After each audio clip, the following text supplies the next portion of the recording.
stasiun ku pejabat stasiun ku rakyat kabita ku dunia hiji be Allah geus mantep tah lamun kos kitu tah nah eta kumaha eta ieu konsepna wazaru zahirul ismi wa ba piceunan geura teh dosa zahir jeung dosa batin carana kumaha atuh kiai miceunan teh tinggalkeun secara zahir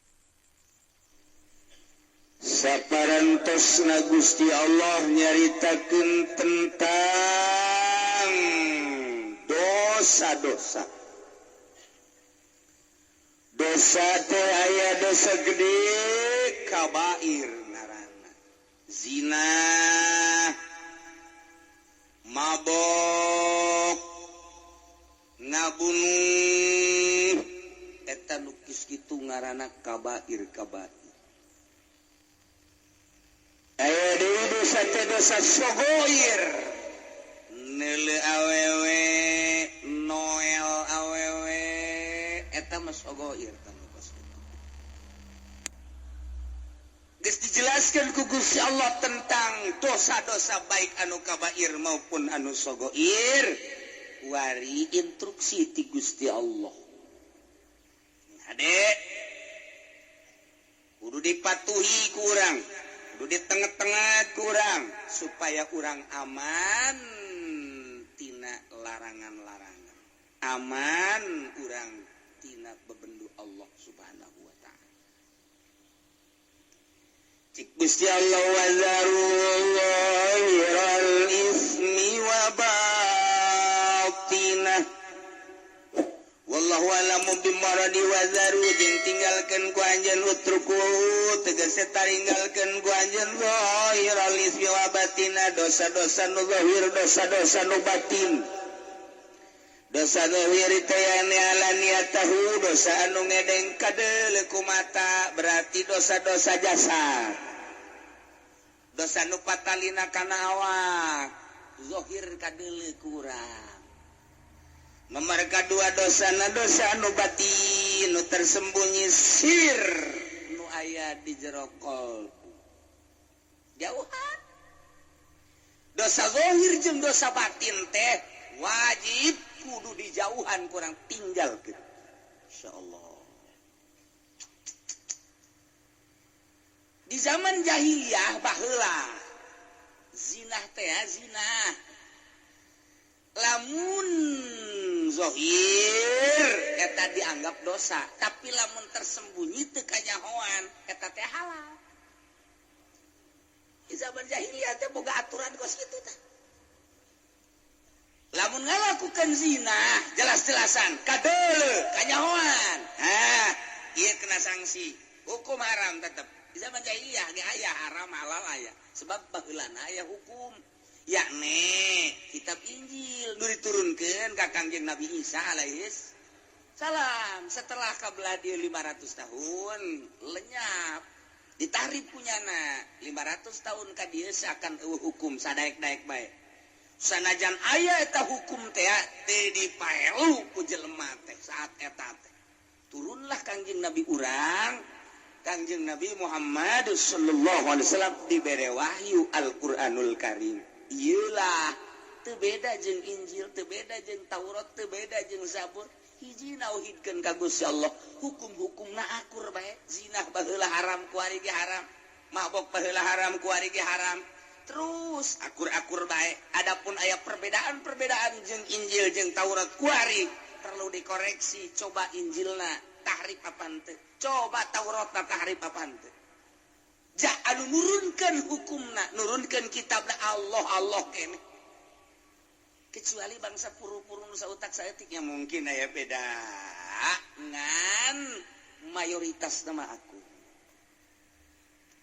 nih kulantaran zaman jahiliyah teh seperti eta kabelah dieuna masih keneh eta teh hukum-hukum kos kitu teh tak dilakonan zina ketika kadeuleu nah ieu kena sanksi ketika sembunyi mah teu kanyahoan cakna halal zina teh di zaman jahiliyah kuari di zaman SBY hampir kos zaman jahiliyah kuari teh aya. Hampir jasa mirip malah leuwih bahaya kuari, leuwih jahat kuari. Baheula mah lamun aya anu kadeuleu kena sanksi zaman jahiliyah mah kuari mah dicitra ambalaya eueuh kena sanksi. Dicitra ambalaya. Tah di dinya tah, di mana kiai tah? Di mana? Ah pokona di tah bae tah di tah. Di mana sih? Kawasan. Kok pakai kiai nyaho? Eta barang liwat cangcut ambalaya. Teu kaburu kacokot beureun gujana. Ya Allah ya Rabbi. Ai di dia di puri mah aman. Alhamdulillah. Artina aman teh deuk kukumaha ge teu kukumaha. Aduh Gusti Allah lagu ge perzilahan di urang ya Allah ya Rabb. Kumaha buang ge di akhirat ieu tanggung jawab negara terhadap pezina-pezina, perlakuan-perlakuan. Ya Allah ya Rabbi, ada ringgis jasa ieu. Nu liar ge sakitu luar biasa lobana. Anu dilokasikeun ku pamarentah khusus Ambalaya sarua. Anu geus aya, anu encan aya dek dijieun deui loba. Geus puguh di hotel mah. Geus puguh tempat rekreasi mah. Kuari Ambalaya di unggal-unggal perumahan. Masya Allah. Leuwih tibatan zaman jahiliyah. Di zaman jahiliyah mah tadi anu ngedeng mah nu jelas nu zahir kena sanksi. Lamun anu sasamaran kakarakteuna naon? Kuari mah nu jelas nu samar. Oh masalah. Leuwih jahat. Masya Allah. Maka turunlah ayat ini. Wa zarul zahiral ismi wa batinah. Tinggalkan kumarana kabeh dosa nu zahir anu kadeleuan kumata nu patalina jeung awak. Baik dosa kabair maupun dosa sagoir. Wa batinah jeung dosa nu tersembunyi anu ayana di jero hate. Dosa naon anu di jero hate? Dosa hayang kalem ku jelema salat, hayang kadeuleu ku tatangga salat, hayang kadeuleu ku mitoha salat, hayang kadeuleu ku pimitohaeun salat, hayang kadeuleu ku murid salat, hayang kadeuleu ku guru keur carita salat. Keur carita puasa kitu kene ria. Ieu adalah batin dosa nu aya di jero hate. Lempengkeun Allah. Nu nitah salatna Allah, anu ngalaksanakeunana, nu ngamampuhkeunana, nu ngawasakeunana Allah, nu rek kaganjarna ge Allah. Ka Allah bae sia tuh. Lantaran ke urang di akhirat teh kapan dipanggil ku Gusti Allah. Prede. Abdi nun coba salatna periksa malaikat, periksa ku malaikat. Tata salat tarawih ta. Hayang naon da salat tarawih ta? Coba hayang ka aing apa hayang kalem? Hayang kalem. Kusaha baca hayang kalemna? Ku pimitohaeun. Mana pimitohaeunana? Mana panggil? Panggil pimitohaeunana ka dinya. Tah. Ieu jelema tarawih. Liwat ka ieu masia jeung deui nyana salat tarawihna hayang kalem tak ku sia ku pimitohaeun. Cak Gusti Allah titah cokot ganjarana kanu hayang di alam tah. Cokot tapi mitohaeun lah. Nama tuh teu bisa ngaganjar, anda teu bisa ngaganjar, bilukeun ka ditu. Ka mana? Itu tuh. Itu mah seuneu. Heuh ka seuneukeun. Di kana neraka. Batin da batin. Naon deui? Asun. Batur nu maju warungna nyana nu gering. Batur anu maju usahana anu pengek. Batur anu kabeuli mobil nya nu ngap-ngapan. Batur anu kabeuli deui mobil nya anu diopnam. Ieu garana hasud nu kos kitu. Ieu. Teu meunang aya nikmat di batur haju nyangkelik bae. Eta panyakit batin nu kos kitu ngaranna. Wari sombong. Udah kos kitu bae ku tutang kototeng. Ya Allah, mobilna jeung nyanana dibeuli ku aing, kabeuli. Eta ngaranna sombong tak kos kitu tah.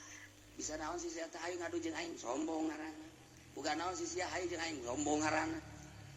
Atawa keur sorangan bae rarasaan jeung aing pangsugihna aing pangkasepna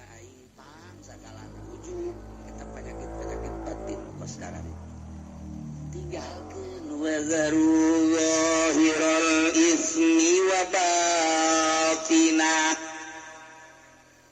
Dosa-dosa anu zahir mah anu kadele ku urang kuari dosa teh hartina nuju layaan jeung parentah Allah Subhanahu wa taala nu kitu ngaranna dosa tinggalkeun. Urang mah pan kuari nu diparentah ku Gusti Allah teh dilaksanakeun, nu teu diparentah dilaksanakeun, dosa malulu urang. Leletikanana urang di hareupeun imah isuk-isuk ieu bae mantes mandi bari ngaroko aya kopi di hareup. Nu merena pamajikan urang pemajikan anak bari diuk di sisi Haji ke mana teh ser bededelan tuh nu liwat loba jasa sampeyan nu liwat loba jasa lelekeun karyawan itu mah rada bagus tuh budak tuh cakeuna mah meureun teh dosa eta kumaha geus kitu teh leulekeun geus kitu tah eta ya Allah ya Rabbi yang geus kolot umurna 60 tahun ya numpuk-numpuk dosa mata doang yang lumayan da dicolok ke ku malaikat eta. Ya Allah teu bisa sadar eta geus kolot ge teu bisa. Teu kieu lah iman geus kolot budak, ulah sok cari cing di hareup. Kunaon emang ge lah ribet aing geus sia. Aing kaalangan ku sia. Tolol teh Ki Haji. Sok dijak.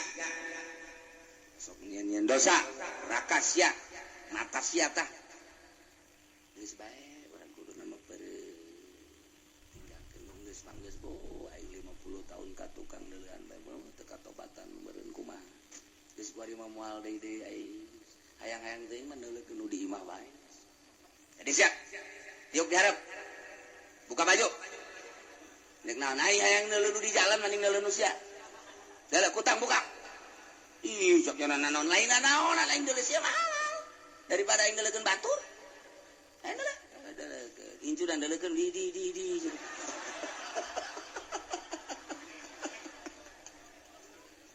Aduh, Gusti Allah nu agung.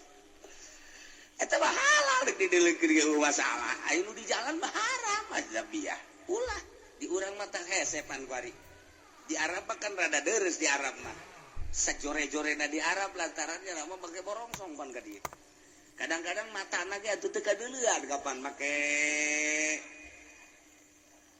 make cadar. Geus urang teu bisa neuleuh di Arab teu bisa neuleuh.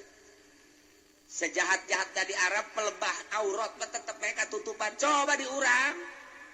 Di urang mah Masya Allah tuh hese jeung make jilbab. Aya ge jilbab sakieu sapotong. Rada deres geus. Ai ieu ditutupan ai pingping ka mana-mana. Nek kumaha deui supaya geus hese bae kumaha di Indonesia mah jadi urang ieu hese jasa. Mata kata asal keluar berarti imah mata mah geus berdosa bae pasti jasa. Mata mah geus pasti jasa. Manta kuari ba atuh nu bagus mah geus ulah ka mamana. Cicing bae di imah. Cak. Tatangga teh jeung cak murid-muridna. Kiai bloonnya. Kunaon emang? Bloon. Nya ditahan ulah ka mamana nya ka mamana bae. Kiai da si tolol ka mamana bae. Jakuari mah dek kiai dek teh saha asal geus loba keluar we pasti bae neuleuh aurat. Ajupan ieu hatena encan bisa aja encan dimimitian dijaga pan kunyana. Encan dimimitian dijaga, encan dimimitian di naon kitu ngaranna di lempeng-lempeng hatena.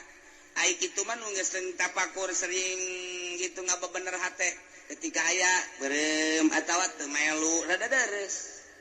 Pan encannya nana encan ke arah batin asal neuleuh nu geulis atuh aya sir. Asal neuleuh nu goreng cak ate teu resep tamah. Padahal tak kikituan teh doraka. Doraka pan itu mah hideung.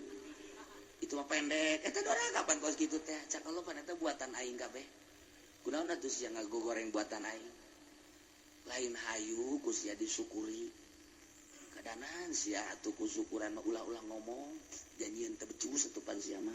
Padahal buatan aing. Urang tapi teu sadar pan kadinya. Satungtung urang can ngaberesan hate kitu bae urang deuleunan naon ge. Aju kadeuleuh bae pan urang. Urang naik angkot kebeneran jeung si Mbak, make rok mini pan di dinya. Sanajan urang make sorban dideuleukeun bae tah. komo bunta make sorban sakilang make sorban bae cakate ini udah setik deui tah asal orang make nyere mah disingkapkeun ku urang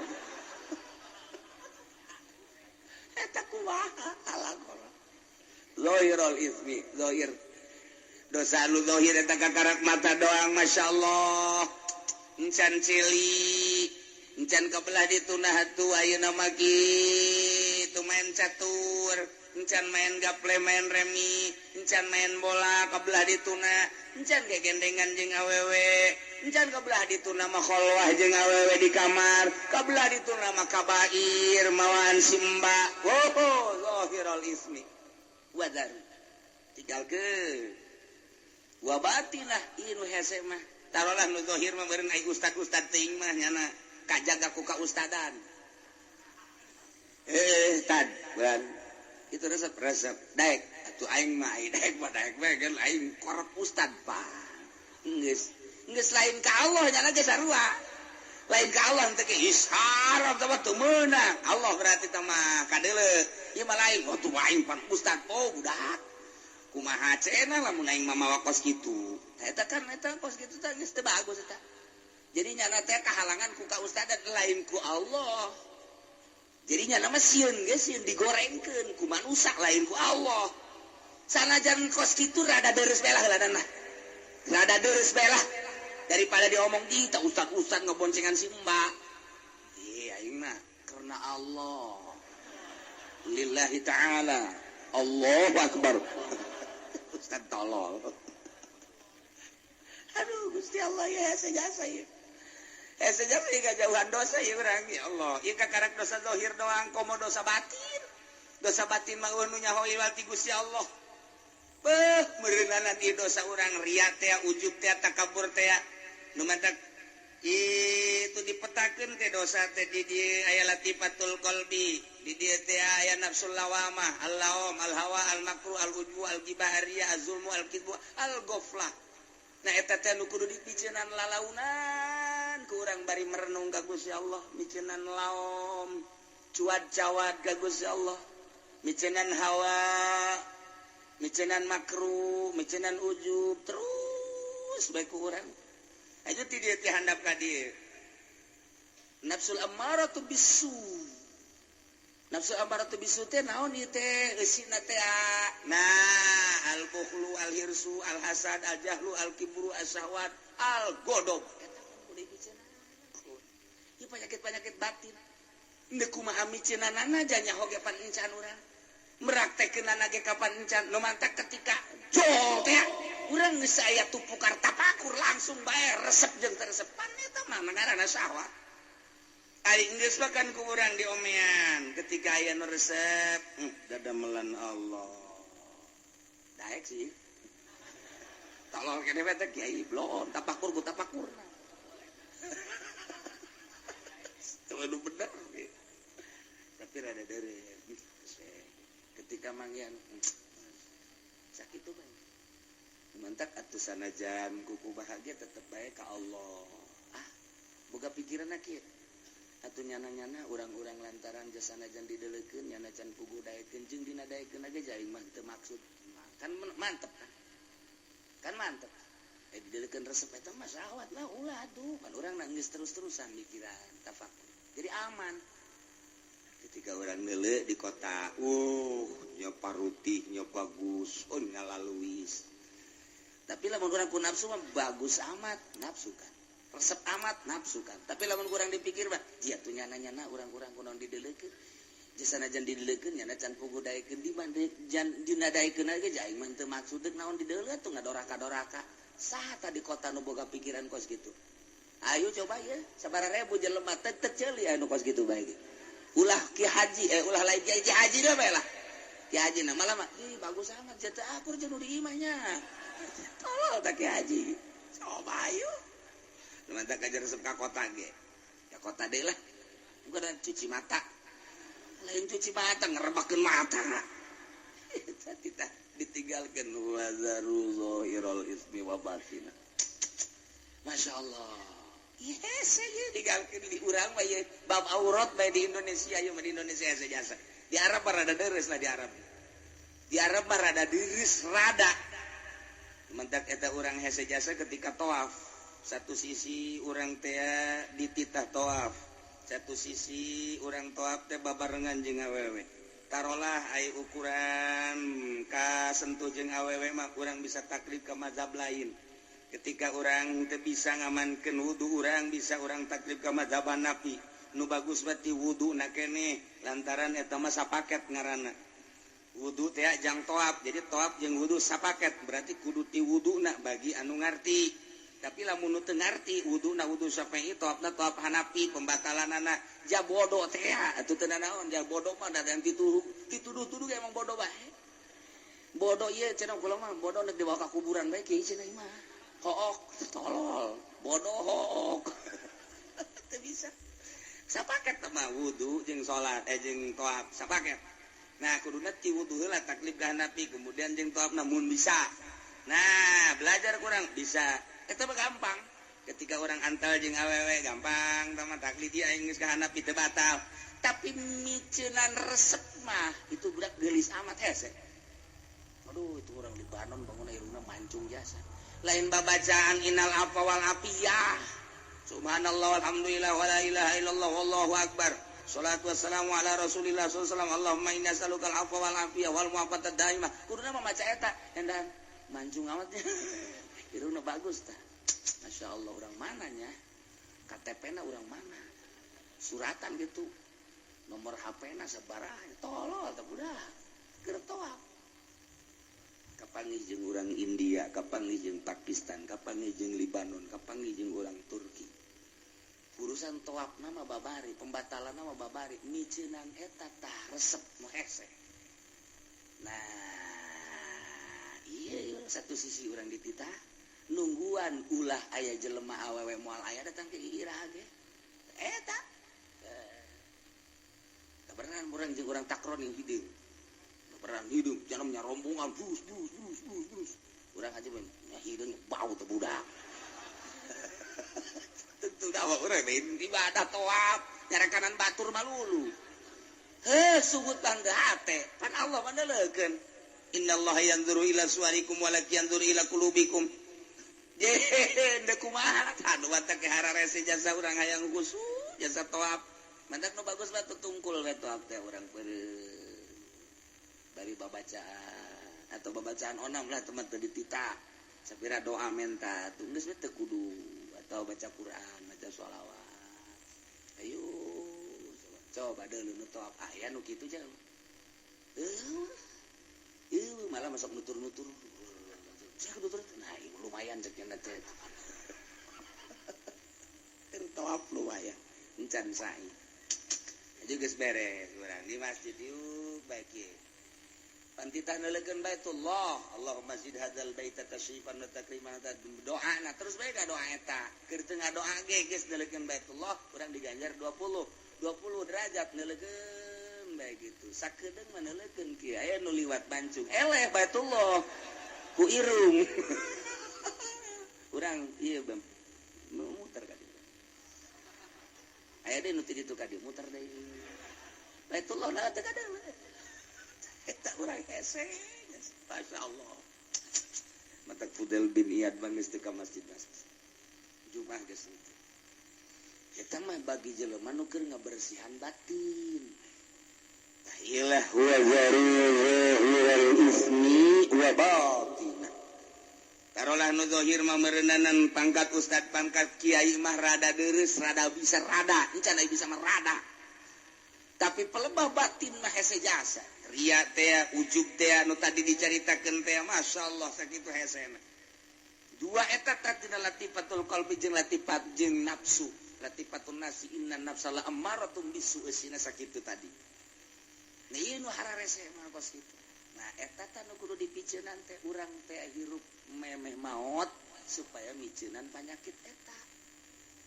ulah ngahayalkeun hayang jadi wali ulah ngahayalkeun hayang jadi solihin ulah piceunan bae eta wali mah datang sorangan ketika Kangjeng Nabi Musa hayang kapalih jeung Allah hese jasa hese Kangjeng Nabi Musa teh hayang kapalih jeung Allah datang ke menta kapan Kanjeng Nabi Musa maka Gusti Allah hayang kapanggih jeung Gusti teu kapanggih-panggih hese sakalinya Gusti Allah dek panggihan Kanjeng Nabi Musa maksudna dek dibere kapanggih jeung Gusti Allah di Gunung Tursina syarat-syarat teh loba jasa hiji puasa heula 40 poe dua kudu miceunan segala rupa nu aya di awak baju ulah leuwih ti hiji bae Musa teu meunang kapanggih jeung jelema selama 40 poe eta teh riadoh Kanjeng Nabi Musa sagede Kanjeng Nabi Musa nu dipilih ku Gusti Allah hayang kapanggih jeung Gusti Allah syaratna loba jasa jeung hese ketika kapanggih jeung Gusti Allah teu kuateun Kanjeng Nabi kharra saiko dan musruk Kanjeng Nabi Musa tapi Kanjeng Nabi urang mah teu hayang kapanggih jeung Gusti Allah Gusti abdi mah kumaha Gusti bae jadi ciptakeun teh ku Gusti abdi mah nu penting mah abdi mah ngalaksanakeun parentah-parentah Gusti ngajauhan larangan Gusti instruksi ti Gusti kita nyampikeun ka umat ku abdi bakal disampai-sampaikeun kitu bae abdi mah Gusti teu hayang kapanggih jeung Gusti Allah jol dijemput ku malaikat Jibril dibawakeun buruk dibersihan heula naik cek Jibril dek dibawa ka mana teu nanyakeun kitu Kanjeng Nabi mah dek dibawa ka mana dek kumaha henteu dipapakeun ku malaikat Jibril jeung ku malaikat Mikail mawa ke buruk naik berangkat datang ka Masjidil Aqsa sugan nanyakeun Kanjeng Nabi dek dibawa ka mana henteu gerak Allah bae mah datang ka dia turun cek malaikat Jibril turun salat imaman Allahu Akbar nabi-nabi jeung rasul ngamakmum di tukang dek nanyakeun teh Kanjeng Nabi dek dibawa ka mana henteu beres naik cek Kanjeng cek malaikat Jibril hayo berangkat ka luhur naik ka langit ka hiji nanya teh Kanjeng Nabi dek dibawa ka mana henteu janu ditanya sama malaikat Jibril man hada saya ada Muhammad apa geus saya ieu instruksi geus saya teh ana Jibril aya teh di barengan Muhammad geus dibere izin geus ayo naik Kanjeng Nabi na ditanya henteu Kanjeng Nabi mah nanya doang aya teh saha aya di mana henteu nanyakeun deuk dibawa ka mana henteu teu boga maksud tah urang ibadah teh titah nuturkeun kos kitu ulah hayang kapanggih jeung Allah ai salat henteu tolol teh coba pakai udeng-udeng pakai jubah deuk ka mana deuk ka Allah heuy zohor moal aing mah zohor geus liwat aing mah zohor syariat mah kos kitu mah aing mah geus datang ka hakikat ranteh habak bebeutkeun lain kita ieu beda Kanjeng Nabi Musa dipanggil ku Gusti Allah setelah hayang teu kuateun Kanjeng Nabi Musa Kanjeng Nabi urang mah tenang bae sebab naon teu hayang ngan ngalaksanakeun parentahanana begitu datang ka Sidratil Muntaha malaikat Jibril mah teu kuat cek Kanjeng Nabi Jibril atuh bareng jata tarina ka bareng lain wilayah kula mah ngan datang ka dieu doang cek malaikat Jibril naik we ka ditu kula mah ajur ceknya jadi ulah sok haju ngaleuwihan wilayah ulah sing hade wilayah tadi lagi satu cek balik ke Kanjeng Nabi tungguan we di dah naik Kanjeng Nabi mah sorangan berarti luhur jasa Kanjeng Nabi pangkat dibandingkan malaikat Jibril sugan hayang henteu jata mah dibawa ku Gusti Allah teh nu mantak cek Sidina Ali ai anjeun si maripat kumaha eta kunaon cek Sidina Ali maripat kula mah ku Allah ti Allah ka Allah lainang kula lamun urang hayang maripat moal datang-datang urang hayang jadi wali moal datang-datang ai lain wali mujbir mah moal bisa geus ulah nyaritakeun kos kitu kuari mah salat nu bagus zahirna batinna bersihan engke ge datang sorangan ulah maksud nyieun kolong nyieun bae bale nu rapi engke teu deun kolong mah aya di aya kolongan atuh aya asal nyieun bale bae kolongan ulah maksud nyieun kolong ai balena teu rapi teu lain kolong ngorosot bae teh mah kahandap poe mah nyieun bae bale nu rapi kolong mah pasti aya nah urang ge ibadah teh rapian maripat engke aya sorangan ulah dihayalkeun mantap kamari jelema cenah hayang jasa manggihan Lailatul Qadar datang ka kiamat moal teu bisa dihayang-hayang diintip emangna si mbak diintip intip Lailatul Qadar cenah di lapangan mana Citra ya Allah ngintip Lailatul Qadar di Citra sia mah waduh atuh kapanggih teh mangke jeung naon BH teh mah ulah dihayal Lailatul Qadar ulah dihayal-hayal hayang mah hayang bae ngan ulah dihayal-hayal atuh bersihan bae batin Lailatul Qadar mah datang sorangan da Lailatul Qadar mah terus bae diturunkeun jeung kapanggihna jeung jelema nu bersih daripada urang ngahayal-ngahayal ulah engke ge Lailatul Qadar waliullah kapanggih jeung Lailatul Qadarna beda-beda aya nu keur salat aya nu keur di kamar aya nu keur maca Quran aya nu keur ngobrol aya nu keur diuk bae aya nu keur di jalan atuh kumaha bae teh Gusti Allah nu mere anu penting bersih hate ai urang mah aya hate teh dibersihan aya Lailatul Qadarna diintip blow on bersihan batin Lailatul Qadarna ulah dihayal-hayal asal batin bersih bae Lailatul Qadar menyorot ka urang sesuai jeung kebersihan urang tuh nu mantak Kangjeng Nabi mah teh hayangan kapanggih jeung Allah dibere dengan mudah kuat Kangjeng Nabi Musa mah hayang jasa kapanggih jeung Allah ulilah ka kapanggih jeung make syarat gitulah carita jelema nu endek makrifat ka Gusti Allah teh nu endek usul ka Gusti Allah teu kudu dihayal-hayal laksanakeun bae mulai syariatna naik urang ka tarekatna engke ge hakikat bakal aya sorangan asal geus datang ka hakikat bae geus nikmat neuleuh naon bae Allah dina harti urang teh kagambar bae ta Allah teh geus teu sieun ku pejabat teu sieun ku rakyat geus teu kabita ku dunya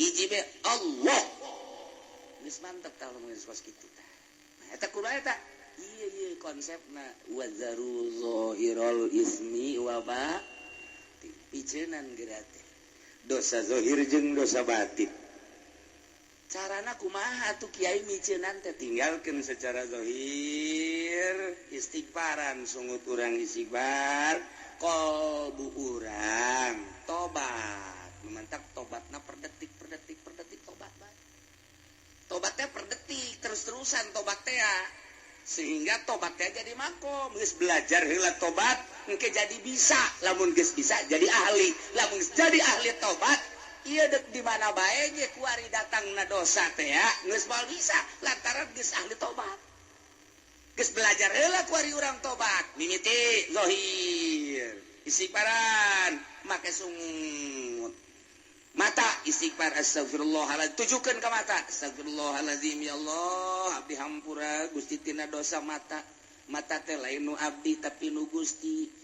kemudian dibikeun ka abdi hak supaya abdi teh bisa neuleuh ku ari nu dideuleuh na makhluk Gusti ieu mata nu abdi dipake ku abdi ieu mata nu Gusti dipakekeun ka abdi hakna sakadar neuleuh nu dideuleuhna ieu makhluk Gusti hampura Gusti tina dosa mata lantaran abdi neuleuh ka makhluk Gusti poho ka Gusti sebagai nu bogana geus encan urang teh tobat Gusti encan atuh di mana menang Lailatul Qadar wah bisa hiji terusnya per detik hampura Gusti eta mah teu kudu di masjid teu kudu di masjid tah bokos kitu mah di jalan di mobil terus bae urang keur naik mobil di hareup teh neuleuh awewe di sisi jalan putih amat teh pingpingna ya Allah dosa langsung astagfirullahaladzim sugan bae di hareup aya nu leuwih ti kitu Allah lain tobat blon astagfirullahaladzim Gusti mata abdi cikeneh pake neuleuh awewe aya hasrat Gusti hampura Gusti ieu mata teh lain nu abdi nu Gusti engke bakal dibalikeun ka Gusti ku Gusti bakal ditanya eta nu aing dipake naon ku sia cikeneh abdi neuleuh makhluk Gusti pohoan ka Gusti abdi ciptaan Gusti mata ciptaan Gusti neuleuhna ieu hawa nafsu abdi nu dideuleuh makhluk Gusti abdi resep-resepna hawa nafsu abdi hampura Gusti moal kaburuna naon asana urang lamun kos kitu bae tah moal kaburu geus moal kaburu bae ieu mah lain kitu sia atuh dihareup wah kalauna kenceng teh kunaon loba jelema tah mantep tah heureuh hese cuci mata heula dideuleukeun cak Allah teh ayeuna naonan sia paneta mata nu aing engke sia bakal balik ka aing ku aing ditanya sia aduh sia lamun teu tobat tah eta tak ieu wazaru zahirul ismi wa batin carana kumaha ninggalkeun tobat sanggeus teh urang ninggalkeun secara zahir tobat sakuma tadi wari celi ya Allah ya Rabbi astagfirullahalazim celi abdi hampura ieu celi teh nu Gusti lain nu abdi ulah pacar nu urang nu Allah nu mentak ku Allah teh dibere ngadenge ku Allah dibere torek atuh nu Allah ieu untuk mah Allah wae kadang-kadang urang mah teh ku lantaran torek bae ka rumah sakit geus puyeng jasa pohon ka Allahna sakala sia tuh lain ka aing ka dokter mah ka dokter bae tapi ka aing bae teh nu norekeun ge aing nu norekeun sia teh aing nu mata ku aing ditorekeun sia ngadengkeun musik malulu jaipongan sagala naon sudah bae sia inget ku aing ditorekeun sia aing sia ka dokter teh tapi ka aing dikorek-korek ku dokter dibere obat cager sakala teh cager lain nang dokter nang Allah cak Allah teh korek-korek dikorek-korek udah mau cager sia ku aing terus aing mah ditorekeun eta kepaet sia teu kumaha Allah bae ngan urang mah teu nyaho bae ya urang mah loba demo ka Allah teh tungtuna mah ngomong Gusti jabatur macan tarorek aya abdi kunaon ditorekeun Gusti asana teu adil geus sia jebut teu adil ka aing cak Allah demandak rame jasa ieu ribuan jelema jutaan jelema mohon ka Gusti Allah Allah mah biasa bae maha sagala-galan teh Gusti ieu celi nu Gusti haju dibikeun ka abdi hak pake nah abdi ngadengekeun suara-suara makhluk Gusti hampura Gusti ieu celi dipake ngadengekeun suara makhluk Gusti poho ka Gusti sebagai penciptana janu Gusti paham hampura Gusti besi aya naon gitu dedengan nuku Gusti teu di kitu teu dimenangkeun hampura urang mah teu kitu dekeun dak sulingna teh kadang suling aing merdu jasa suling calon presiden coba tah godekeun presiden urang boga gitar mantep jasa masyaallah suling aya di nyana gitar aya di nyana dek mimpin negara boga gitar boga suling boga organ segala rupa mantap jasanya setuju jasa lah orang menggeus jana bae jadi presiden lah irung bari hampura Gusti irung nu Gusti teh irung loba jelema anu dioperasi polip irungna lantaran aya gangguan nah ieu abdi mah normal Gusti pake ngambean oksigen Gusti di samping oksigen Gusti ieu teh pake ngambean sagala ambean nu sengit nu bau jeung sagala rupa Gusti ieu teh nu Gusti hampura mun abdi poho ka Gusti sebagai penciptana zaru zahirul ismi wa batinah mulai ieu endek wa batinah teh kikituan heula teh hese eta kos kitu teh hese hiji-hiji terus ka sungut terus ka beteng terus ka dubur terus ka kubul terus ka suku hampura Gusti ieu suku teh pake lalengkahan bae duh ieu ngalengkahna ge ieu sabenerna mah tanah gati Gusti anu ku abdi dilengkahan taneuh Gusti Allah ya Rabbi Gusti hampura abdi ngalengkah di luhur taneuh Gusti besi ieu lelengkahan abdi teh sesuai jeung aturan Gusti hampura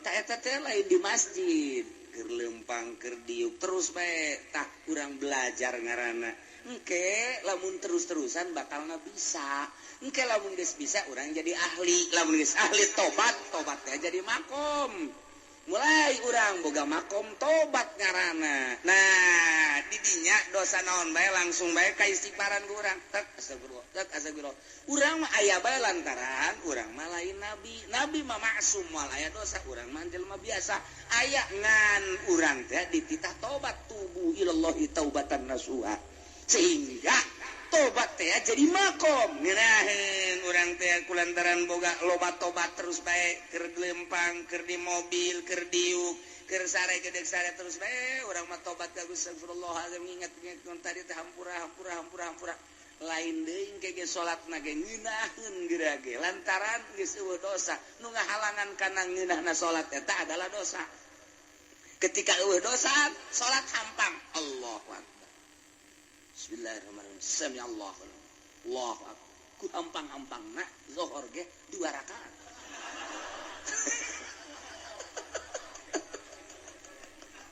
aduh ngaco ta mah salat bos gitu teh wa zarullahi ismi wa batinah tinggal tinggalkan guarnya dan kabeh dosa-dosa nu zahir nu patali jeung raga wa batinah jeung dosa tersembunyi yanen aya di jero hate wal ismu kila asina wa kila kullu masyiatin cek sakaol malain zina seluruh permaksiatan yo sing hade innal ladzina yaksibuna al isma sayujzauna bima kanu yaqtarifun sanyanya jelema anu migawe kana dosa baik dosa anu zahir maupun dosa anu batin engke teh bakal dibalas ku sebab pagawean manehanana di dunia ya Allah ya Rabbi urang teh sugan teh mah geus neuleuh bae geus ngadenge bae sugan teh mah nyekel bae sugan teh mah ngomong doang sugan teh mah lelengkan horenganan sayujzauna bakal dibalas ku Gusti Allah jaga di akhirat balasanana diadilkeun ku Gusti Allah disesuaikeun bima kanu taripun ku sebab pagawean nu kurang dilampahan di dunia nu teu katobatan teh nah iya bata pake neuleuan anu diharamkeun ku Gusti Allah can katobatan sayujzauna bima kan bakal dibalas ku sebab mata nuku anjeun digunakeun pakai neuleuh haram-haram. Ceuli sayujzauna bakal dibalas eta ceuli pakai ngadengekeun nu diharamkeun ku Gusti Allah. Sungut sayujzauna bakal dibalas ku sebab ngomong-ngomong nu diharamkeun ku Gusti Allah. Leungeun sayujzauna, suku sayujzauna. Geus puguh kabair zina jeung sajabana. Nah iyalah sayujzauna bila kanu ya apa sing ade urang mumpung masih keneh dibere umur ku Gusti Allah dibere sehat teu nyaho bawa isukan dicabut nyawa bawa minggu hareup dicabut nyawa bawa bulan hareup dicabut nyawa ai kitu mah geus katobatan ngeunaheun tapi lamun can katobatan nah ieu rempan mantak lah cek ulah bae geus aki-aki mah geus umur 40 kaluhur 50 mah komo-komo 60 mah geus ngongkoyangkeun tasbih bae. Ulah aya dipake mah ngongkoyangkeun bae. Cek ulah mah geus ulahna naon geus bae di imah. Masyaallah, moal kebal deui kan. Ngaca geus peot. Kulit dikieu-kieu geus peot, kabeh geus peot. Bobogaan geus hese ka hudang. Angel, sanjana ditoelan ge angel jas.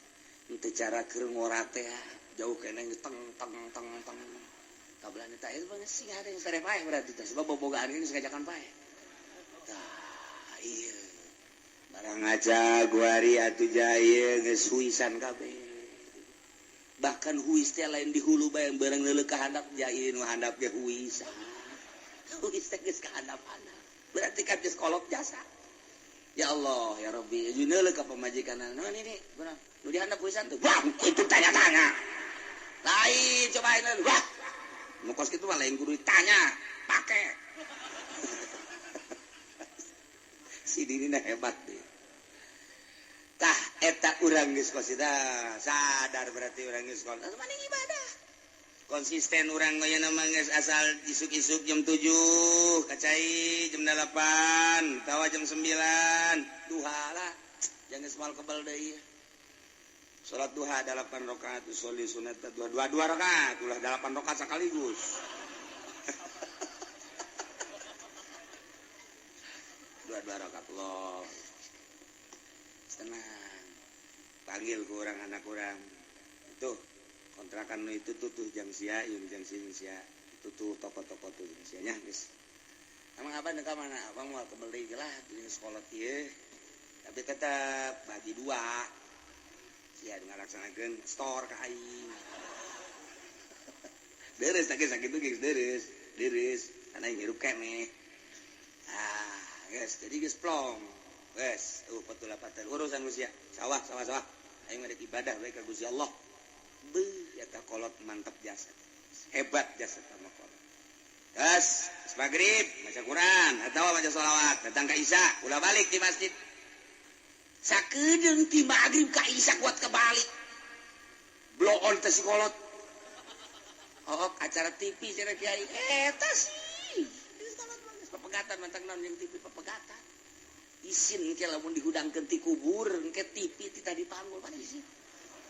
Tadi isin urang ya Allah geus kolot-kolot nyambongkok pan manggul TV cak tetangga-tetangga ge eta naon lah sia kolot teh nyawa bae kunaon teh dibangun aing resep jasa baheula ieu TV ieu ka bawa bae wae geus dipiceunan ge nempel deui cek pan teu kudu ditaja sama ku malaikat karesepna berarti TV ieu sih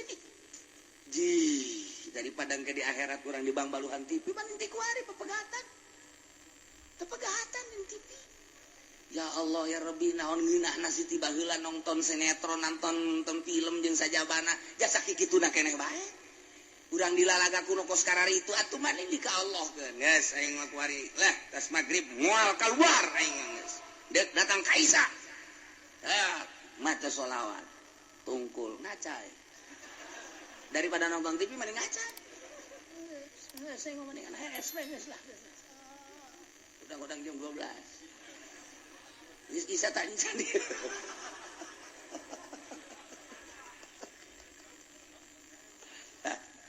Ya cerita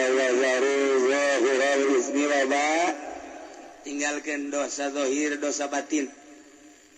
Mentak ieu hese ieu pelebah miceunnan batin mah eta teh anu kitu ngaranna guru toriko. Lamun zahir mah guru syariat lah babari tah mah syariat ge geus ngalaksanakeun tah mah nitahan si hade tapi pelebah batin mah ieu mah ngaranna guru toriko eta mah kudu dibenturan ku zikir kudu aya tafakur jeung kudu aya muraqabah mulai kalau mun geus kos kitu kakara kurang api lain kege ka dosa-dosa teh api lain teu hayang sebab naon kadeleuna eta teh ku syahwatna tapi kapan ingat eta teh seuneu tama dina ilmu tarekat bakos gitu lamun urang mikiran kana kangeunahan bae urang bakal terus bae terlena kudu kumaha tuh nah urang lamun deuk dahar teh ulah mikiran ngeunahna cekali tarekat mah kudu mikiran naon kaluarna hatina kaluar kumaha eta nu kaluar ti bujur bagus tah depan jorek daging ayam, daging domba, opor segala rupa ngeunah amat tapi ieu lamun geus asup ka beuteung bae mules keluar nah jore amat naon bedana nu kaluar ti dieu jeung nu deuk diasupkeun eta-eta keneh mulai tak urang moal rada moal pati hayang mun basi keneh hayang keneh bae teundeun habak kotoran di dinya di sisi akur teh sabenerna mah orang mencari ilmu tarekat teh kos gitu. Jadi hese mentak atuh kiai kuari jelema kuari norekat da jale teman norekat zikir doang. Manya bu guru zikir tarekat main limbah. Anya aing mah ahli tarekat na limbah. Geus ku guru tarekat di mana? Di Jawa Timur. Kuari main partai ting bating. Eueuh ti dituna nu main tarekat kuduna main partai eueuh sebab eta mah hahala pan ai tarekat mah ninggalkeun urusan dunia deuk ka Allah ai partai nu mantak lamun aya kiai ngomong-ngomong tarekat hajunya na hancur di partai kalian salah jeung aturan teh kos kitu teh salah jeung aturan lain lalagan salah besinya panasaran kita datang ka dieu da kumaha dia diajak dahar ku aing. Salah teh kos itu teh tah. Mawane. Mada ku ari mah ahli tarekat, malah geus ngaijazahkeun mursyid berarti kan. Mursyid. Kan guru tarekat mah ngaranna mursyid. Geus, beres. Menang sabulan teh dipanggil. Sia murid aingnya. Ieu mamang ku ari keur ngadukung Partai Demokrat. Sia ada sia kudu nurut ka guru pan sia aing teh guru sia.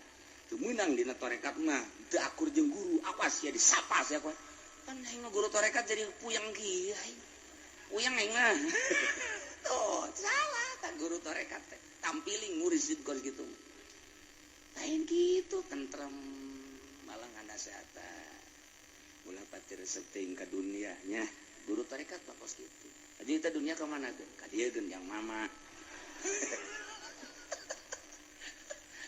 kasubur ke abad guru tarekat kos gitu ya salah bae guru tarekat teh aya di stop lelanan aya dunia nu aya ka masjidkeun ka musolakeun geus taklim pasantren ayo dasar besi kaburu paek eta bener tah ketika ngabangun pasantren batur bendunya sia teu ngarti maksud pasantren teh lain batur aki topok dong sih guru tarekat belon deui bae dihayangna ka nyana bae ulah ka batur ih jelema tolol coba tak hese da nu mursid da geus ulah guguru heulanan ku ari mah deuleuh heula jelemana jadi zikir itu berarti zikir biasa bae heulanan nah ieu maksudna naon ieu tatitahu wazarul zahirul ismi wa batinah keur zahirul ismi mah babari tapi wa batinah ieu nu hese ieu masyaallah capek jasa udang dipeting teh ku arina pakuran nu ditapakuran teh nikmat-nikmat ti Gusti Allah mulai urang tapakur nikmat nu dibikeun ka urang dibikeun ka makhluk-makhluk maha sagala-gala Gusti tafakur urang ka makhluk Gusti para rasul para nabi nu geus bararisaan jasa ngalempeng-lempengkeun hate tapakuran ku urang Ahmad tapakuran Muhammad luar biasa sama Gusti abeh naon abeh nyurup ka diri urang abeh nyurup urang teh tapakuran Kangjeng Nabi lain salam-salam haju menang berkat lain Assalamualaikum Zainal Anbiya ya assalamualaikum Assalamualaikum asfal asqiya ya assalamualaikum Assalamualaikum asfal asqiya ya assalamualaikum min rabbis samai beres balik berkatna aya cek di podol sia kaing di bae asana ieu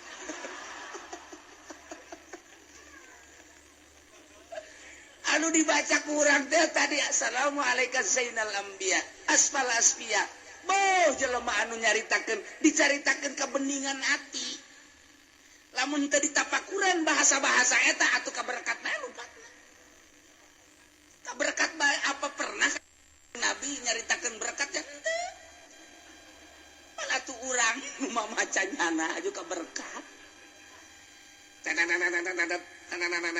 mobil teu daekeun leumpang ieu aya naon ieu panitia ada teh horenganan amplop poho mobil teu daekeun barang amplop oh ieu kieu hadena ge can berangkat cek cenah teh ieu ya amplop jatah aju tokcer bae sial ta mobil nyahoan jasa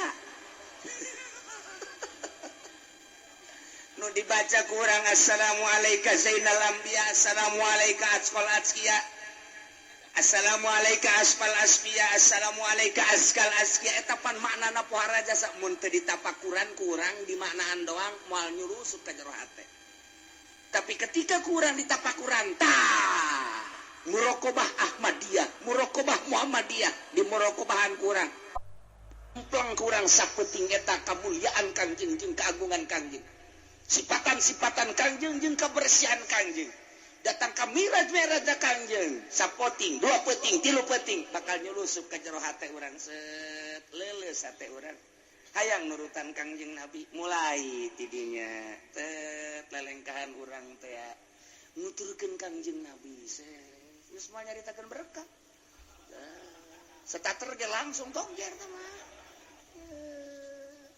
oh itu saya pemuraqabah dan hese nah ilah nek bicenan zahirul ismi wa batin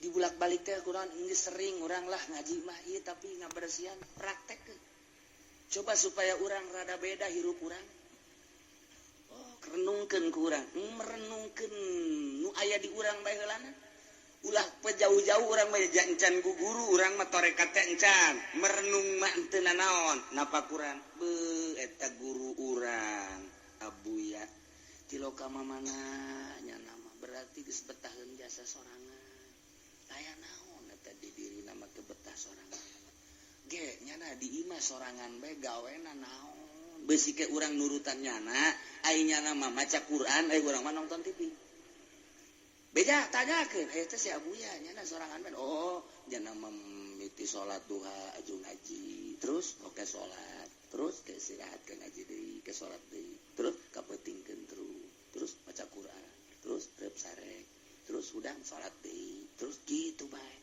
oh jadi ibadah beusi ke diturutan cicingna doang aju urang meuli TV wah teu mantep imah TV dua abeh nurutan abuya teu ka mana-mana tepan tolol eta kos kitu tah nah tafakuran eta kakarak sapangkatnyana komo Syekh Asnawi meureunna eta sapangkatnyana komo Syekh Nawawi meureunna terus dipikir ahli-ahli Allah nu mantak salapi bakos kitu lamun urang mengkol ka lain salapi nurutan nu lain salapi wih kiai anu mah bisaannya ngabangunna hebat eta menang di mana di anu mah pan proposal aya pan koneksina sah koneksina si hayang emang atuh hayang waukeun atuh aing hayu jeung aing mulai itu asal napakuran kadinya resep kadinya arahna tapi lamun napakuran wali minimal urang teh bau wali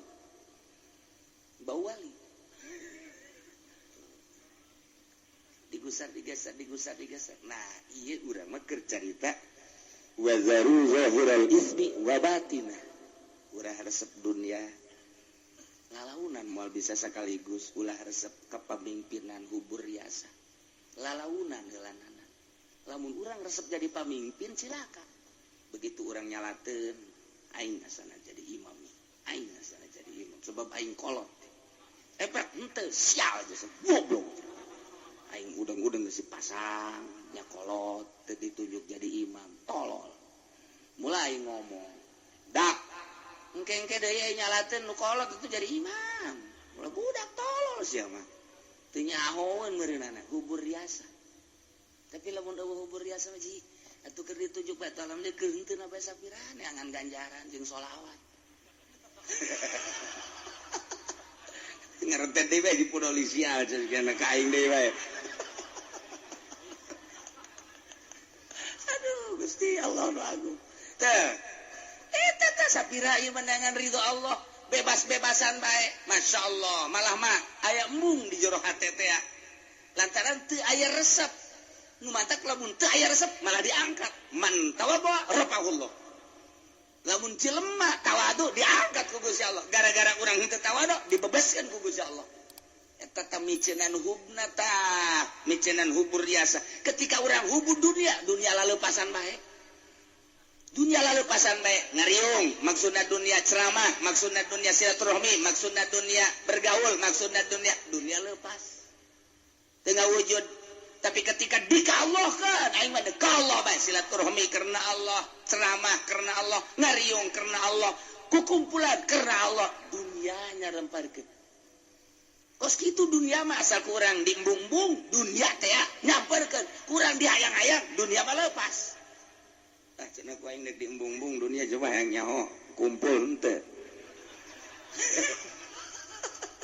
barang ku nyana diembung-embung teh teu kumpul-kumpul babeja aing jak geus embung ka dunia pan teu kumpul-kumpul atuh diembungan atuh aju kudu diana henteu atuh pas pan sia embung ada dunia aju dunia da eueuh atuh pas tadi lagi embung aing maksudnya lain gitu embung sote supaya kumpul atuh bohong berarti